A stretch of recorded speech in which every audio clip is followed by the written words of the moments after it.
Okay, so in this tutorial I am going to go over how to stitch photographs together for a panorama. Okay, so I have two photographs here. I have my Pano 5 and my Pano 4, and I want to stitch them together. And the first thing we're going to do is we're going to create more room on this Pano 5 picture. We're going to extend the canvas.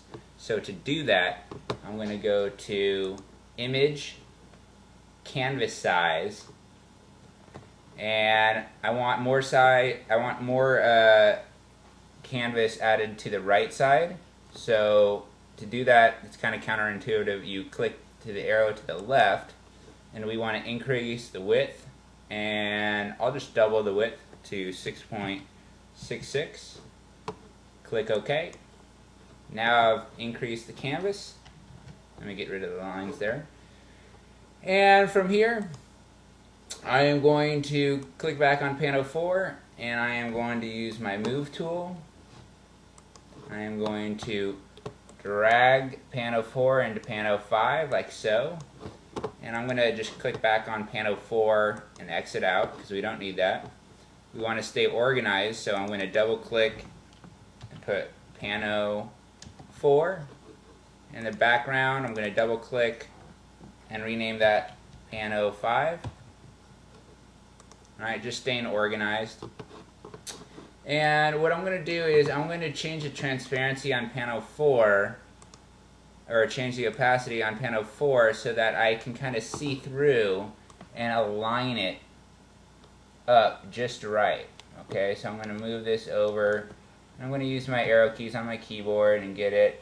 It's not going to match perfectly, but you can get it pretty close. And once I do that, I'm going to change the opacity back to 100%. And now I'm going to zoom in using my zoom tool. I'm going to zoom in, and you can kind of see this line where the two photographs overlap. So what I'm going to do is I'm going to add a mask by clicking right here on your layers palette. Add a mask, and I'm going to reset my color picker to black and white by hitting D, and it's already black and white. Remember, you want black at the foreground because black's going to burn through. So we're going to click on the paintbrush, which we need to burn through the mask. And what we're going to do is we're going to burn through part of this photograph to get to this photograph to kind of even this transition out. So I like to change the opacity and have it real low, to around 15 to 20%. But it's completely up to you. I change it up. I change the brush size up depending on what I'm trying to correct. Okay, so I have my brush selected. I have black in the foreground ready to burn through my mask. I have my mask selected. I have it at 15%. And what I'm going to do is just click until I kind of clear this out. Keep on clicking, and now you can see that I took that out. Alright, that looks alright. And I'm going to just keep on kind of getting rid of this. And you can still see a line right here. I'm going to click. You can see that I'm burning through, stitching this together. And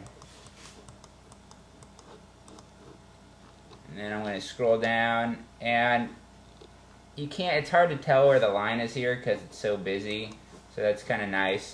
But you can take a look right here to see what you're burning through. And you don't have to necessarily go in a straight line, you can go out a little bit. But you just want to make sure you don't see any